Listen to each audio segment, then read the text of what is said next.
Biafra Liberation Army fighters were reportedly neutralized in retaliation for the death of a man named Gentle's brother. Weapons and items were recovered from them. Gentle, the central figure, is confirmed to be alive and well despite rumors and prior threats. The critic criticizes misleading prophecies and false news being spread on social media, calling it confusing and divisive. The critic insists the prophecy about a fair-skinned person wasn't about Gentle, who is not fair in complexion. The critic strongly defends Gentle, claiming he has done no wrong and should not be targeted. A call is made for supporters of Biafra to stop using each other's names for propaganda and false accusations. A traffic accident involving a police blockade is discussed, with strong accusations against officers for collecting illegal bribes and causing the crash. The video shows confrontation with police, accusing them of blocking roads to extort money and then fleeing after the accident. The critic demands that someone be held responsible for the damages caused by the police's illegal roadblocks. I want to share with you an in-depth look at a significant event that unfolded on April 15th, 2025, when fighters of the Biafra Liberation Army carried out a carefully planned retaliation in the southeastern region of Nigeria. This report is more than a simple news update. It is a story of loss and retribution, of rumors countered by facts, and of the search for accountability both in armed struggle and in everyday community life. I will walk you through each aspect of this event step by step, shedding light on the individuals at the heart of the drama, the weapons that changed hands, the rumors circulating on social media, and even a seemingly unrelated traffic accident that speaks to broader issues of trust and responsibility in our society. As you read, I hope you will appreciate the human dimensions behind these headlines and consider the balance between justice and peace.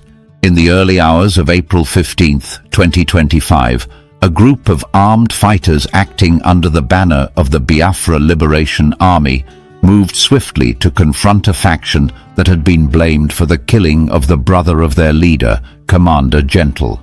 According to first-hand reports from the ground, the fighters located several individuals believed to be members of the rival cell. Without issuing a formal warning, the Biafra Liberation Army operatives engaged them decisively. Witnesses described scenes of careful coordination, with the command group surrounding the targets in a dusty clearing on the edge of a small village. The sound of gunfire filled the air as the operation unfolded. By the end of the confrontation, a number of the suspected militants were said to have been neutralized, bringing an abrupt end to the immediate threat against Commander Gentle's circle. After the operation, community members and the fighters from the Biafra Liberation Army combed through the aftermath and recovered an array of weapons and equipment left behind at the site. Among the items collected were a fully operational AK-47 assault rifle, which is known for its reliability in rough terrain. In addition, a 12-gauge shotgun was secured, a weapon often used for short-range engagements. The retrieval team also found several pairs of military-style boots, boxes of live 7.62 by 39mm ammunition, and a collection of folding knives. These items were displayed openly to local residents and journalists who arrived shortly after the incident, serving both as evidence of the raid's success and as a stark reminder of the volatility that has gripped this region for years. Despite swirling rumors and previous public threats suggesting otherwise, Commander Gentle himself remains safe and in good health. In past weeks, various social media posts had speculated that he might have been injured or killed in an earlier skirmish. These unfounded reports caused significant concern among his supporters and family. However, representatives of the Biafra Liberation Army have now confirmed that Commander Gentle was not present at the site of the raid and that he continues to oversee operations from a secure location in the southeastern forested area. This confirmation has helped to reassure those who have been monitoring his situation closely, and it underlines the importance of verifying information before drawing conclusions in a conflict zone. The entire operation was driven by the tragic death of Commander Gentle's younger brother, whose life was cut short in an incident that still casts a long shadow over the movement. Although official details remain scarce, multiple sources suggest that the young man was ambushed while traveling between two villages late last month. He was identified posthumously by a family member who recognized the clothing and a distinctive ring he always wore. The loss struck deeply at the heart of Commander Gentle's immediate circle, fueling calls for swift justice. In the days that followed, tensions rose on both sides, setting the stage for the retaliatory raid that became the focus of yesterday's operation. Not long after news of the raid spread, a prominent critic on social media, known by the handle Voice of Clarity, stepped forward to challenge the flood of rumors and misleading prophecies that had appeared online. This commentator took issue with what was described as a divisive narrative pushed by several self-proclaimed seers who had claimed to foresee Commander Gentle's demise. The critic urged followers to rely on verified facts rather than exotic or unfounded claims, warning that false information could not only confuse well-meaning supporters, but also undermine the broader struggle for justice and accountability in the region. The critic's voice has gained traction as more people seek reassurance and clarity about the unfolding events. Voice of Clarity went on to dissect the content of one particular prophecy that had circulated widely on messaging platforms. The prediction spoke of a pale-skinned individual who would rise to prominence and then be struck down by betrayal. Many of Commander Gentle's supporters quickly assumed that the prophecy referred to their leader, despite the fact that Commander Gentle is not fair-skinned. By pointing out this obvious discrepancy, the critic highlighted how vague or symbolic language in prophecies can feed confusion and division. The critic emphasized that any claims meant to inspire or mobilize should be firmly rooted in observable reality, especially during a time when emotions are running high among people concerned about security and justice. In a heartfelt statement, Voice of Clarity expressed strong support for Commander Gentle, underlining that the leader had committed no wrongdoing beyond championing the cause of his people. The critic asserted that Commander Gentle's only offense in the eyes of the central government is his vocal advocacy for the rights and freedoms of the population in the southeastern region. Furthermore, the statement made clear that no evidence exists suggesting any criminal activity by Commander Gentle against civilians.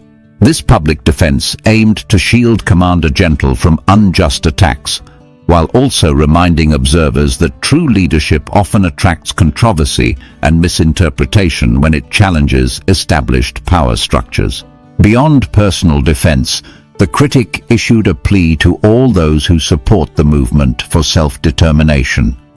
Stop using the names of prominent figures, including Commander Gentle and other activists, as tools for propaganda or to advance false accusations.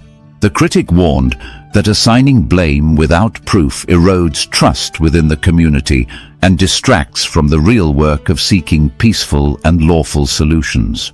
The call to action was clear and simple: verify every claim before sharing it, and respect the reputations of individuals who have dedicated themselves to public service, even in the most challenging circumstances. This situation highlights more broadly how social media platforms can both empower and endanger social and political movements. On one hand, platforms enable quick sharing of vital updates, fundraising appeals, and calls for non-violent protests. On the other hand, they can spread unverified claims that amplify fear, sow discord, and even put lives at risk. Everyone involved in public discourse must recognize the power they wield with a smartphone or a laptop. As Voice of Clarity reminded his audience, each of us has a responsibility to pause, reflect, and confirm before hitting the share button. In this way, we can ensure that online engagement contributes to constructive dialogue rather than destructive rumors. While the discussion around the Biafra Liberation Army operation captured widespread attention, another incident occurred that day involving the Nigeria police force and a routine checkpoint that went tragically wrong. A short video clip from local residents shows a confrontation between officers of the Nigeria police force and a civilian driver whose vehicle had collided with a heavy blockade. The blockade itself appeared to have been set up not for official security purposes, but rather to collect illicit tolls from motorists passing through the area. The collision caused significant damage to the front end of a private car and sparked outrage among bystanders who accused the officers of extortion and negligence. The scene of the accident was a narrow stretch of road in an urban neighborhood, where everyday traffic flows through a mix of residential and commercial zones. Normally, such checkpoints serve to inspect vehicles and maintain order, but witnesses reported that officers from the Nigeria police force had converted this one into a cash collection point. They set up steel plates, cones, and makeshift barriers, stopping each vehicle until drivers handed over money.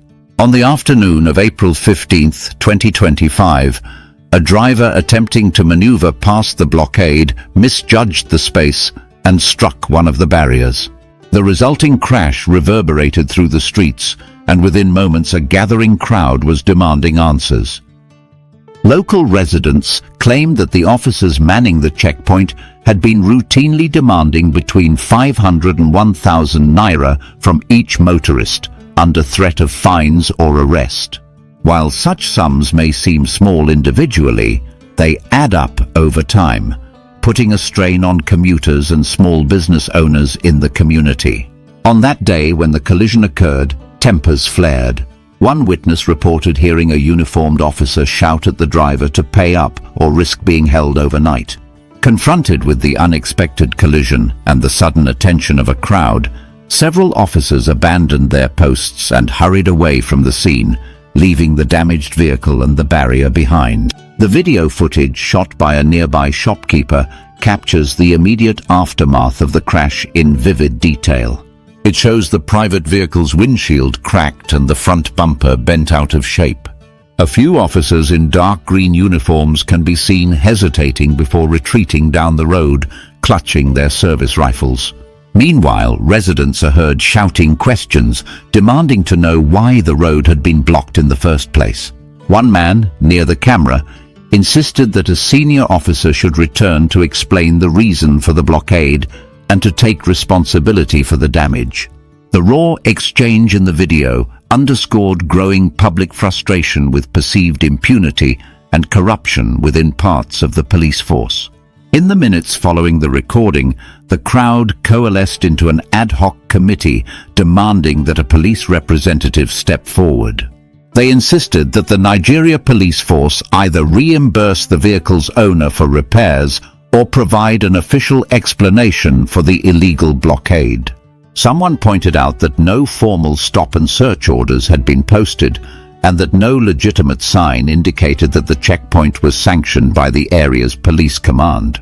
Many in the group argued that this was not an isolated incident, but part of a wider pattern of roadside extortion that undermines trust in public institutions. By insisting on accountability, the residents sought not only compensation, but also a signal that rule of law applies to everyone. Within a few hours, the Nigeria police force issued a brief statement acknowledging that the checkpoint in question did not comply with official guidelines. They said that an internal investigation would determine which officers were responsible for setting up the illegal blockade and for failing to assist after the crash. However, the statement did not include any promise of compensation for the damaged vehicle's owner, nor did it name a point of contact for lodging a formal complaint.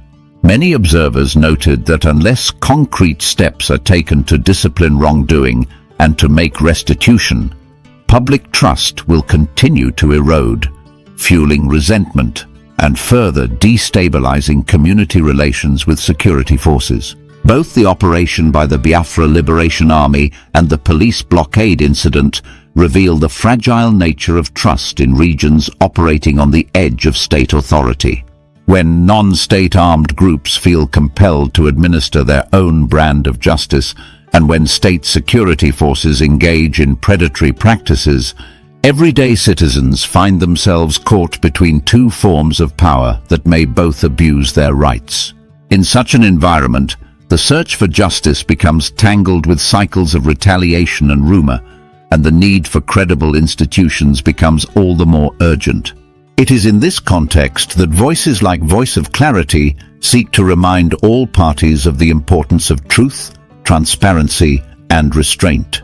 The story of Commander Gentle's retaliation and the subsequent fallout underscores a broader question. How do communities secure justice without sliding into endless vendettas? On one level, Commander Gentle's response to his brother's death follows a long human tradition of avenging a loved one. Yet on another level, his actions pose moral and legal questions about commander-led reprisal killings. Meanwhile, the behavior of the Nigeria police force at the roadside checkpoint highlights another side of the coin, where those entrusted with upholding the law instead become perpetrators of wrongdoing. Both cases point to the same conclusion. When formal justice systems falter or are perceived to be unjust, alternative systems emerge, for better or for worse. As someone who cares deeply about the pursuit of justice and the protection of human dignity, I find both stories troubling and instructive at the same time. I appreciate Commander Gentle's desire to stand up for his family and community, but I also worry about where the line is drawn between defense and aggression. Likewise, witnessing the breakdown of protocol by uniformed officers reminds me that no one should stand above the law.